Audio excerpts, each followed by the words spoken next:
as well. So that is just an additional resource. It's a wealth of information that is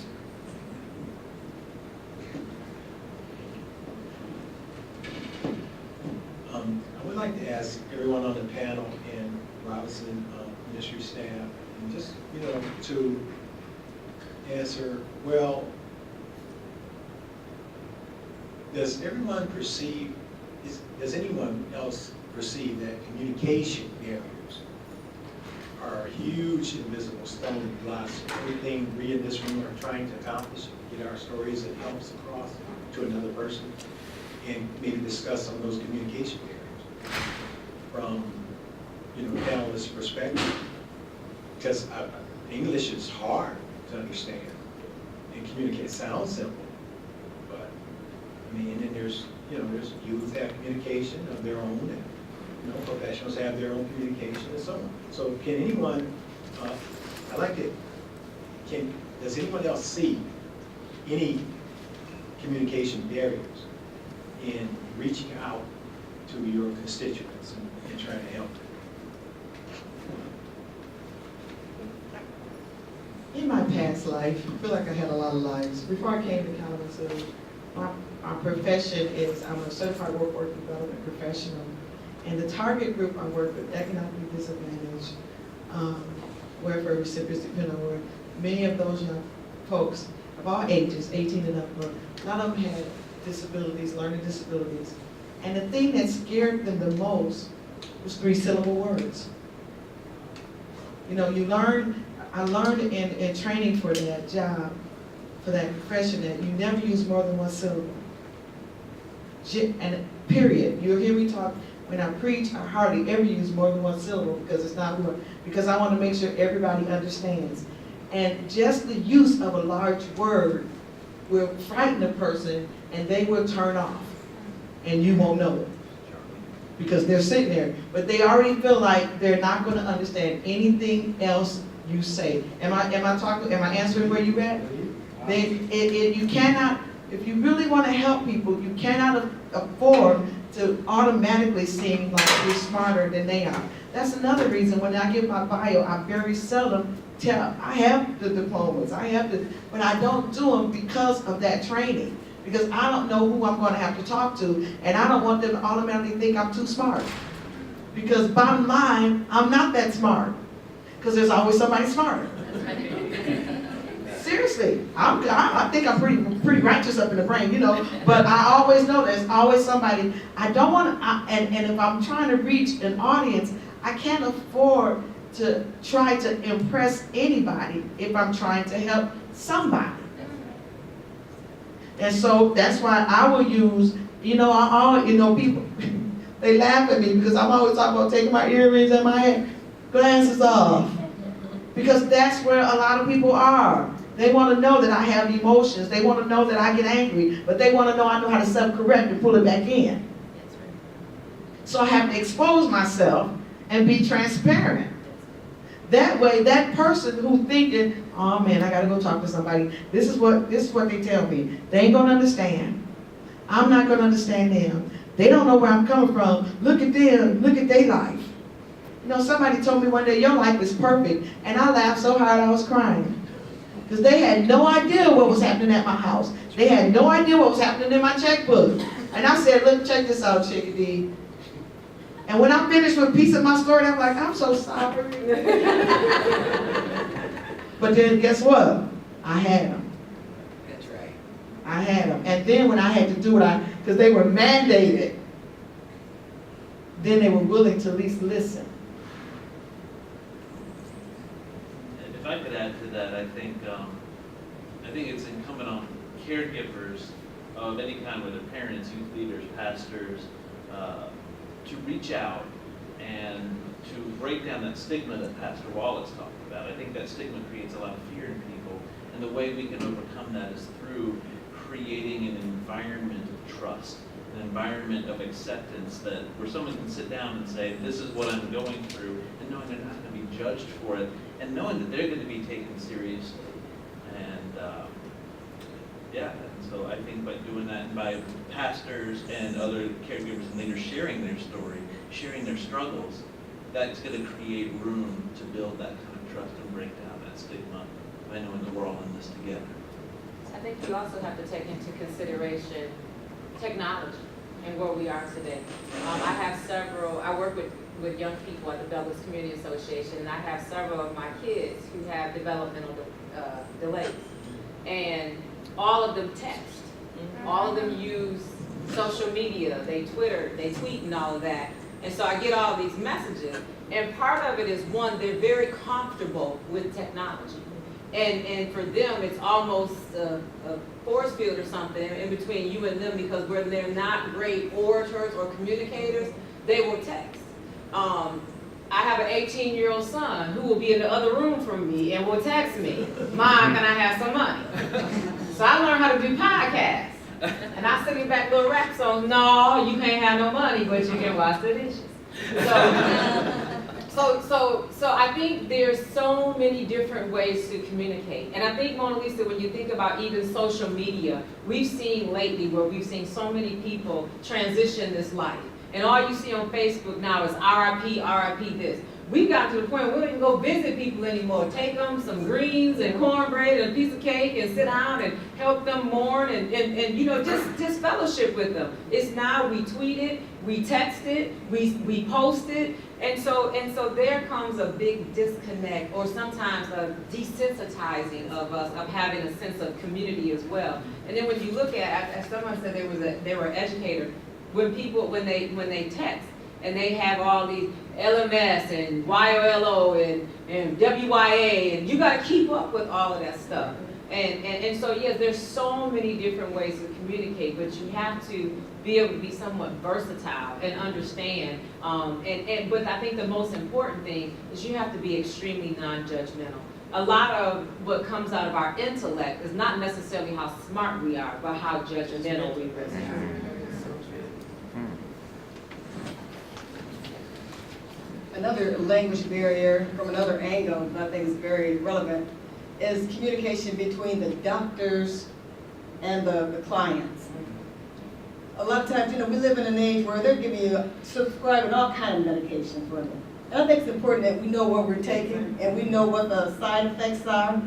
And a lot of times when people go to the doctor and they talk to them, when they come back, they really don't know what the doctor said to them at all.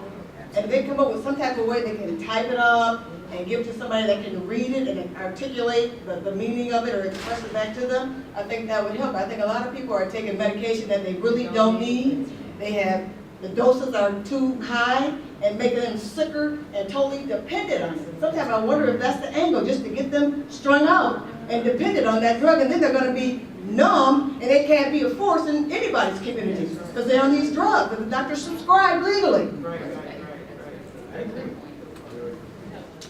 Let me say thank you to the Robinson.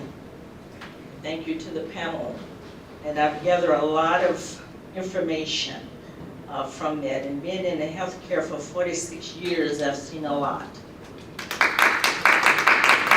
And one of the things that we struggle with is that all of you can picture a crab with many legs, right? We try to conquer all those legs and forget about the crab. And you can't do it. You see, when you talk about spirituality is who you are. It has nothing to do with your religious type places that you go to. But it's who I am. And God had created me that way. So I am who I am based upon that. A psychoanalyst put it this way, Harris Stack Solomon, your scholars. If you look at a bell, on one side you got neurosis, on the other side you got psychosis. And all of us can tilt to that other side at some point in our lives, depending on your situation and circumstances. So when we look at people that we say that they have mental illness, you need to take a look at yourself. And that's why it's so hard to conquer anything, because we're looking at the other person as being mental ill when we also have mental illness. And until we learn ourselves, you won't be able to help anybody else. You got to get down to the crab. That's who I am. It just so happened today, as Pastor Wallace said, I know who I am today, I know where I am, but tomorrow I don't know. So we have to look at that. The complexity of healthcare itself is why people can't grab all of this. Because we got the politician, we got the psychology part of it, we got the human side of it, we got faith-based community because we want to say faith-based because that was a government term in order to give you some money. So we got all of these different dichotomies that's working against each other instead of coming together. And how are you going to have some decision making? You got to go to the people where it is. Because we're trying to solve problems that's beyond our capacity. And I don't care who you are. You know, we're not Jesus. But we have some capabilities and we can get that part. But we got to go back to, who am I? We got to know thyself and stop trying to struggle and know that all of us have some type of mental illness.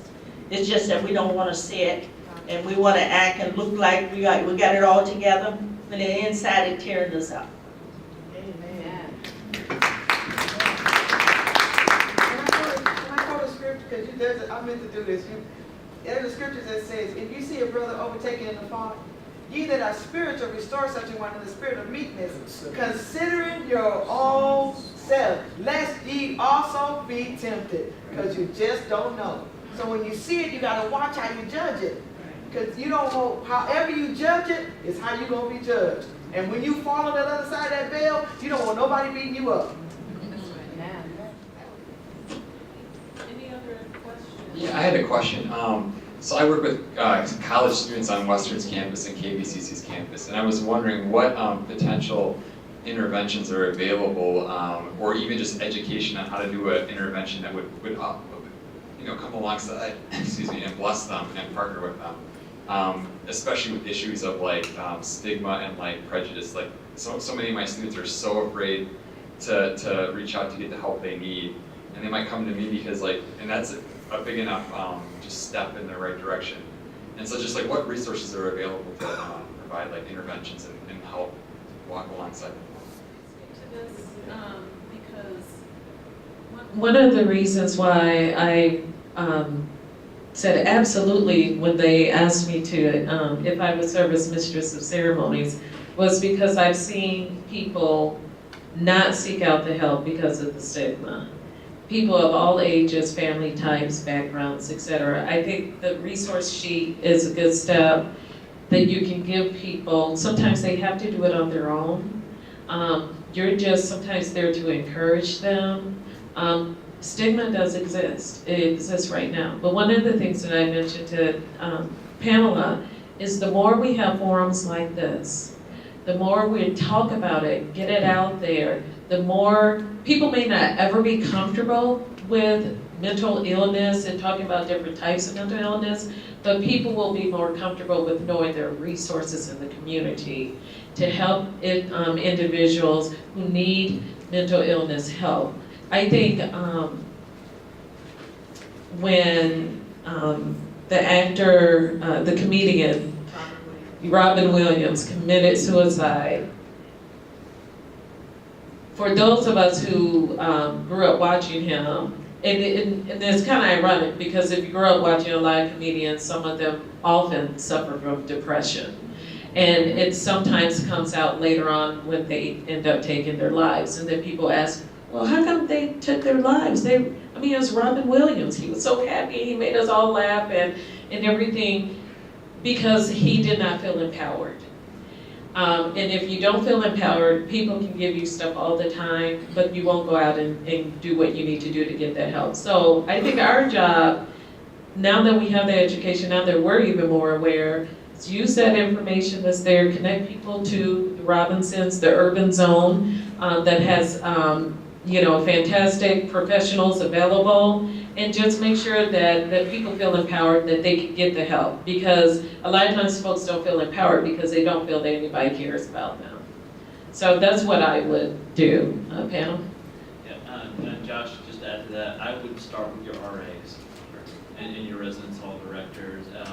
make sure that they have the information on suicide prevention hotlines, other issues that their residents might be facing, and that your RAs are not just sitting there, busting someone for smoking pot in their room, but that they're actually there so that the students know if I'm going through something, I can get some help, and even train them with enough sense of caring to step out. If there's someone they're kind of wondering about, just check in with them. Say, hey, how's it going? How's class this week? Thank you to Emerging Hope Family Strengthening Program, the Robinsons for sponsoring this Community of Thrive event. As we close this out, we're going to ask each panelist, we're going to give you 2 minutes to give us your summary. And then after that, the final remarks will be made by Ministers Curtis and Pamela, and then the benediction by Minister Curtis. 2 minutes.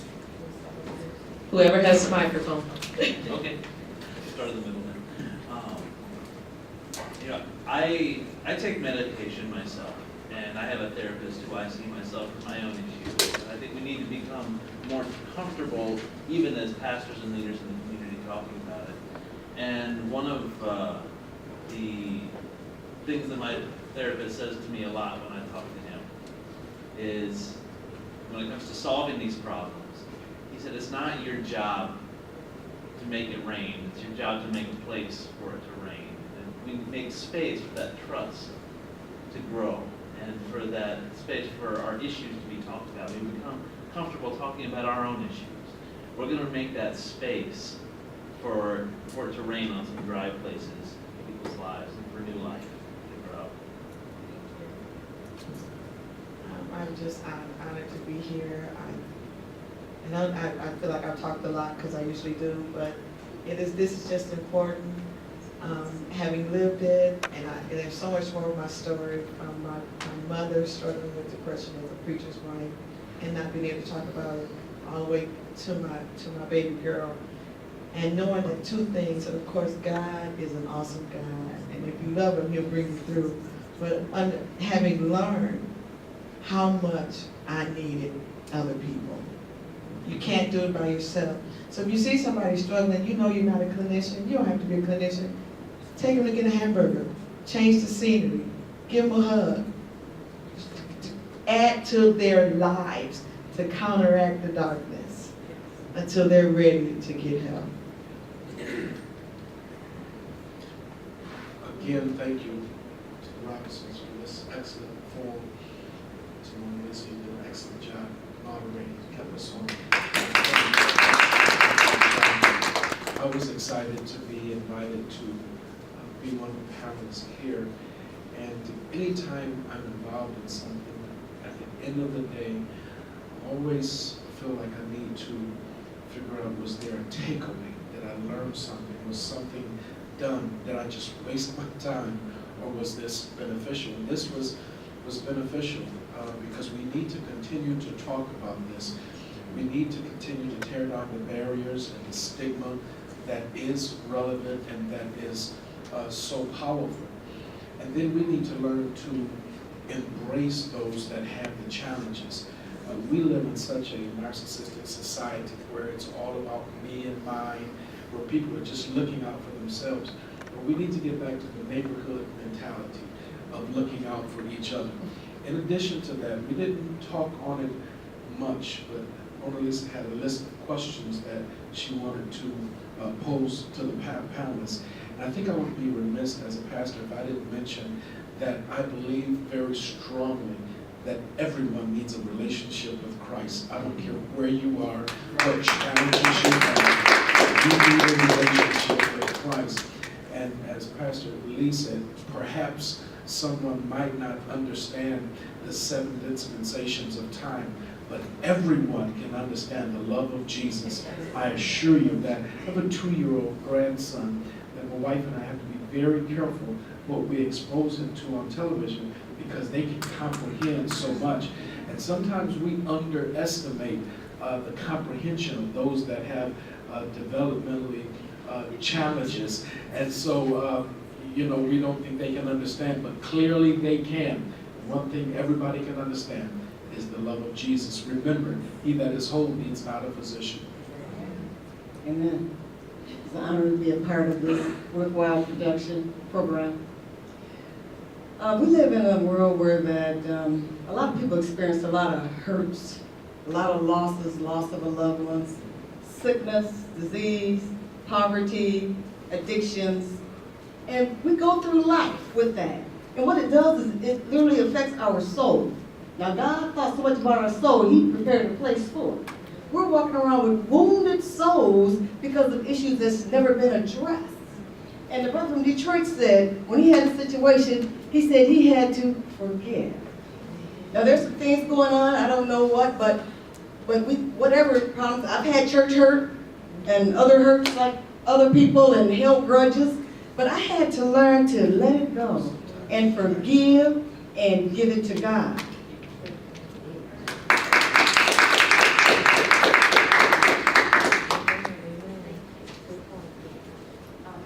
Shrell, we go way back. I used to attend church with Minister Shrell, just a wonderful church in Battle Creek for about 12, probably even more years than that. And Minister Sherrill was saying some of the words of a song that she used to sing. Thank you, Lord. Tragedies, commonplace, all kinds of diseases. People are slipping away. When she was singing that, the whole church would just get up and, oh my.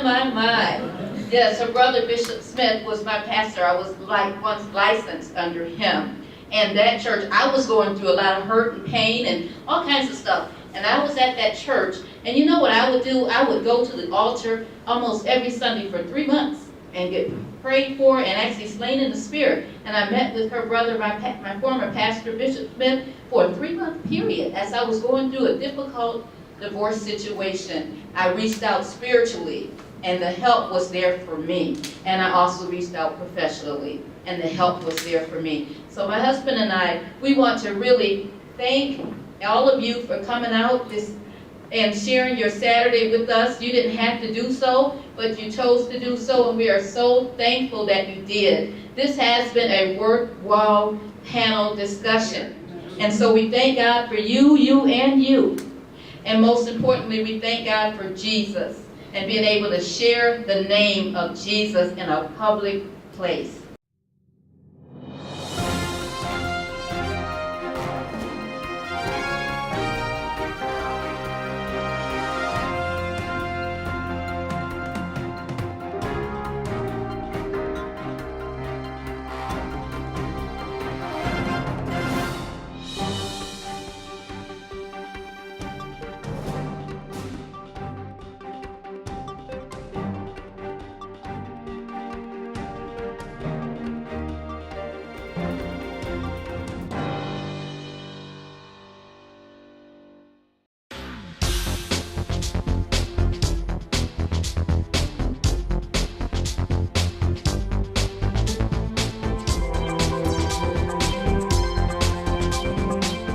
Access Vision, your voice, your community.